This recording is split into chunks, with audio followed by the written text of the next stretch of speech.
Hello विद्यार्थी मित्रांनो, नमस्कार. तुमच्या सगळ्यांचं स्वागत आहे आपल्या या सेशनमध्ये. विद्यार्थी मित्रांनो, आजचं जे सेशन आहे ते खूप स्पेशल आहे, कारण या सेशनमध्ये आपण एका MPSCतून भरल्या जाणाऱ्या एका नवीन पदाबद्दल माहिती घेणार आहे. बऱ्याच वेळा काय होतं की MPSCतून बऱ्याच प्रकारची पदं भरली जातात, पण आपल्याला मोजकी 2-4 पदं माहिती असतात आणि त्याचीच क्रेज असते.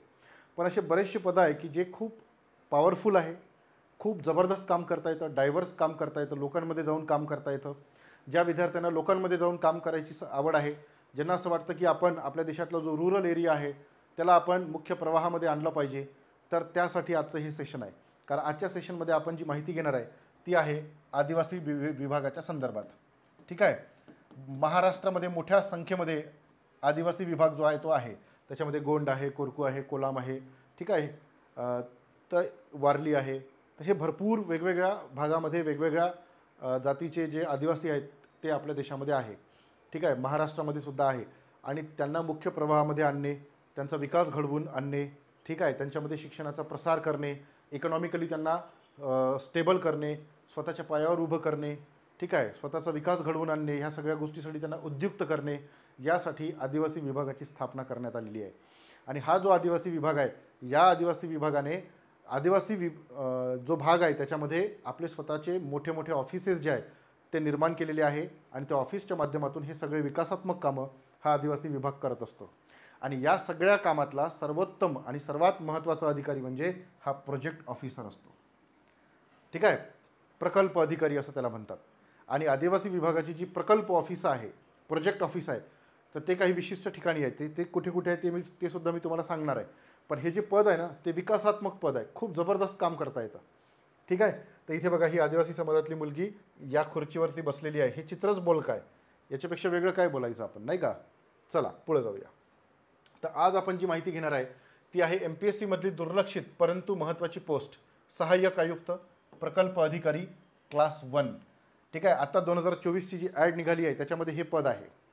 तुम्हाला हा अधिकारी बनून जबरदस्त काम करता येतं. म्हणजे जे काम करण्यासाठी तुम्ही MPSC करायला गेलात, की मी जे लोक मुख्य प्रवाहामध्ये नाही आहे, जे मागासलेले आहे, त्यांच्यासाठी मी काम करेल, त्यांचं आयुष्य उजळण्यासाठी मी काम करेल, तर हा अधिकारी बनून तुम्ही हे काम करू शकता. ठीक आहे. चला, आज आपण पाहणार आहे की यांचं निवड कशी होते, वेतन कशी होते, बदली कशी होते, पदोन्नती कशी होते आणि कोणते कोणते पॉवर असतात. तत्पूर्वी सगळ्यात महत्त्वाचा मुद्दा की जर तुम्ही राज्यसेवा पूर्व परीक्षा 2024ची तयारी करत असाल तर आम्ही तुमच्यासाठी एक फास्ट ट्रॅक बॅच सुरू केलेली आहे. या बॅचमध्ये आम्ही तुम्हाला 120+ मार्कांसाठी शिकवणार आहे. 120+ मार्क आले की आपली प्रिलिम जी आहे ती सहज क्रॅक होईल. अजूनही वेळ गेलेली नाही आहे. आम्ही या बॅचमध्ये तुम्हाला संपूर्ण अभ्यासक्रम जो आहे तो शिकवणार आहे. तुम्हाला जर या बॅचला जॉईन करायचं असेल तर आपल्या डिस्क्रिप्शन बॉक्समध्ये जा. डिस्क्रिप्शन बॉक्समध्ये या बॅचची लिंक दिलेली आहे, त्या लिंकवर क्लिक करा आणि या बॅचला तुम्ही जॉईन करू शकता. ठीक आहे. दुसरी, 2025 पासून आपली जी MPSCची परीक्षा आहे ती डिस्क्रिप्टिव्ह होणार आहे. मग डिस्क्रिप्टिव्ह होणार आहे तर आतापासून तयारी करणं गरजेचं आहे, कारण नंतर वेळ होऊन जाईल. 2025ची सुद्धा पोस्ट निघणार नाही, कारण कोणती पोस्ट काढायची असेल तर 1 वर्षाच्या आधीपासून अभ्यास करावा लागतो. बरोबर आहे की नाही. तर तुम्ही ही जी बॅच आहे ती जॉईन करू शकता, कारण या बॅचमध्ये तुम्हाला पर्सनल मेंटॉरशिप प्रोग्राम आम्ही घेतो आहे. त्यानंतर प्रिंटेड स्टडी मटेरियल तुम्हाला मिळणार आहे. 10पेक्षा जास्त बुक्स तुम्हाला घरपोच मिळणार आहे. 1000पेक्षा जास्त प्रश्नांची आन्सर रायटिंग आम्ही करून घेणार आहे. महाराष्ट्रातले जे टॉप एज्युकेटर आहे ते तुम्हाला या बॅचमध्ये शिकवणार आहे. घर बसल्या तुम्ही ही बॅच करू शकता आणि अधिकारी बनण्याचं स्वप्न पूर्ण करू शकता. ठीक आहे. चला तर मग अजिबात उशीर न करता आपण सुरुवात करूया. बघा, आता महाराष्ट्र शासनाचा जो आदिवासी विभाग आहे, ठीक आहे, या आदिवासी विभागाची प्रशासकीय चौकट कशी आहे ती आपण इथे पाहणार आहे. सगळ्यात पहिलं काय आहे तर सगळ्यात वरती असतो आदिवासी विभागाचा मंत्री. ठीक आहे. त्यानंतर आदिवासी विभागाचा राज्यमंत्री, नंतर माननीय अप्पर मुख्य सचिव आदिवासी विभाग.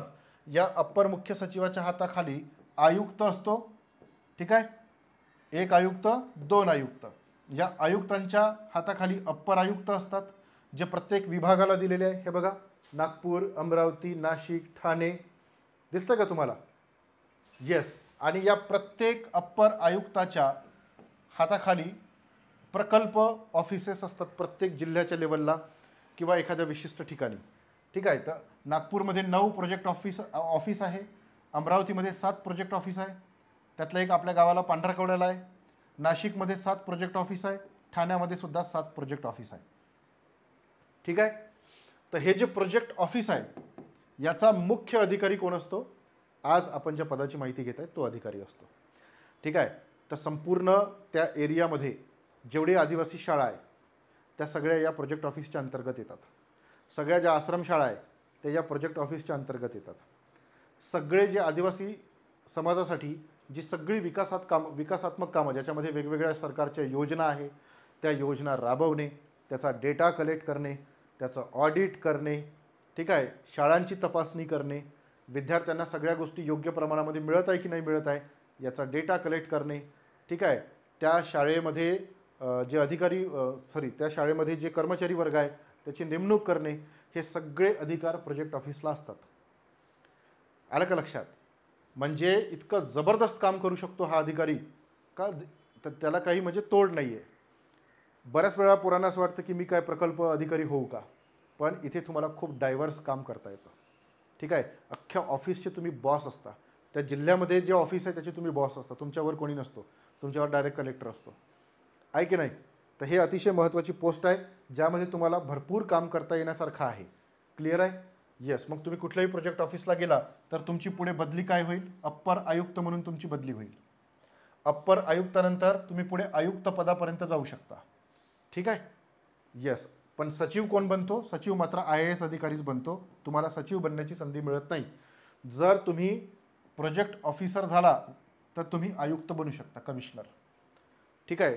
आणि कमिशनर म्हणजे काय? तर संपूर्ण एक मोठा विभाग तुमच्या हाताखाली असेल राज्यातला. आलं का लक्षात? Very good. चला पुढे जाऊया. आता हा जो आदिवासी विभाग आहे महाराष्ट्र शासनाचा, या महाराष्ट्र शासनाच्या आदिवासी विभागाचा अधिकारी म्हणून तुमची अपॉइंटमेंट होईल. मग तुमची कामं काय असतात? बघा, समाज कल्याण विभागाचं विभाजन करून 1983ला हे आदिवासी मंत्रालय जे आहे ते निर्माण करण्यात आलं. ठीक आहे. आता हे जी सगळी यंत्रणा तयार करण्यात आली ते 1992 मध्ये तयार करण्यात आली, ज्यामध्ये आयुक्त आहे, अप्पर आयुक्त आहे, प्रोजेक्ट ऑफिस आहे. किती आहे प्रोजेक्ट ऑफिस महाराष्ट्रामध्ये? एकूण 30 प्रोजेक्ट ऑफिस आहे. मग या महाराष्ट्रामध्ये तुमची कुठे पण बदली होऊ शकते. तुम्ही काय एकदा प्रोजेक्ट ऑफिसर झाला तर तुम्ही महाराष्ट्रातल्या कोणत्याही भागात, मग तुम्ही तिकडे नागपूरला जाऊ शकता, ठाण्याला पण येऊ शकता, मेळघाटला पण जाऊ शकता, कुठे पण बदली होऊ शकते. ठीक आहे? येस. आता बघा, मी प्रोजेक्ट ऑफिसचे काही नावं जे आहे ते इथे आणलेले आहे. हे बघा, पांढराकोड्याला प्रोजेक्ट ऑफिस आहे. ठीक आहे.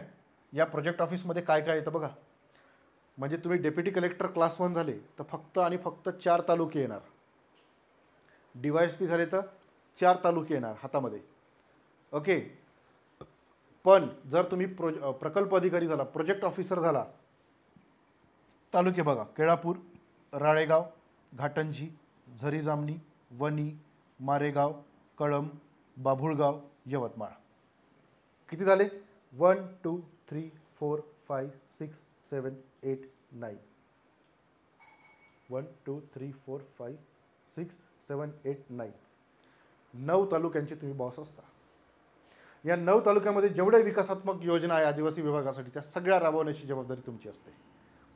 त्याला फंडिंग उपलब्ध करून देण्याची जबाबदारी तुमची असते. ठीक आहे. या एवढ्या एरियामध्ये जेवढे शाळा असेल त्या सगळ्या तुमच्या हातामध्ये असतात.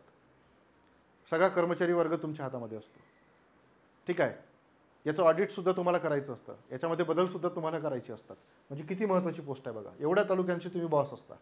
आलं का लक्षात? एका जिल्ह्यामध्ये तेवढे तालुके असतात. मग हा जो अधिकारी आहे हा अधिकारी कोणत्या वर्गाचा आहे? तर क्लास 1 आहे. याची निवड कुठून होते? MPSC राज्यसेवा ह्या परीक्षेमधून याची निवड होते. ठीक आहे. त्यानंतर क्लास 1 ची पोस्ट असल्यामुळे पगार किती असणार आहे? साहजिक आहे की पगार जो आहे तो जवळपास सुरुवातीचा पगार 80 ते 85 हजाराच्या आसपास असणार आहे. आता बऱ्याच वेळा असं म्हटलं जातं की यांना पगाराची गरज नसते, पण आपल्याला प्रामाणिक अधिकारी बनायचं आहे. बरोबर आहे की नाही? मग प्रामाणिक अधिकारी बनायचं असल्यामुळे आपण ह्या पगाराकडे लक्ष देणं गरजेचं आहे. याच्यासोबतच तुम्हाला क्वार्टर असते. ठीक आहे. सरकारी गाडी असते. ठीक आहे. ह्या सगळ्या गोष्टी तुम्हाला मिळतात. आणि सगळ्यात महत्त्वाचं म्हणजे की तुम्हाला त्या ठिकाणी काम करायला मिळते की ज्या ठिकाणी काम करण्याची खरंच गरज आहे. आणि साहजिक आहे की हे जे तुम्ही अधिकारी बनणार आहे ते पुढे प्रमोशनच्या जबरदस्त अपॉर्च्युनिटी आहे. आहे की नाही? आहे. म्हणून हा जो विभाग आहे हा विभाग खूप महत्त्वाचा आहे. जर तुम्हाला खरंच सेवा करायची असेल तर हा अधिकारी बनून तुम्ही सेवा करू शकता. ठीक आहे. DYSP वगैरे तर खूप म्हणजे क्रेज आहे त्याची, पण हे पदसुद्धा खूप सुंदर आहे. तुम्हाला विकासात्मक कामं करण्याची संधी हे पद मिळवून देतं. ठीक आहे. त्यानंतर तुम्ही महाराष्ट्र शासनाचे अधिकारी असता. ठीक आहे. तुम्हाला नोकरीची शाश्वती असते, सिक्युरिटी असते, पगार तुम्हाला मिळणारच आहे. ठीक आहे. तर ह्या सगळ्या गोष्टीसुद्धा तुम्हाला मिळतात. जेव्हा तुम्ही MPSCतून मेन्स पास कराल आणि तुम्ही जेव्हा इंटरव्ह्यूला जाल तेव्हा हे जे पद आहे या पदाचा तुम्ही नक्की विचार करा, तुमच्या प्रायोरिटीवर ठेवा. कारण MPSC मुळात आपण त्यासाठी देतो आहे, आपल्याला चांगलं काम करता यावं म्हणून. ओके. चला, आज आपण या ठिकाणी थांबूया. नेक्स्ट लेक्चरमध्ये आपण दुसऱ्या महत्त्वाच्या पदाची माहिती घेऊया.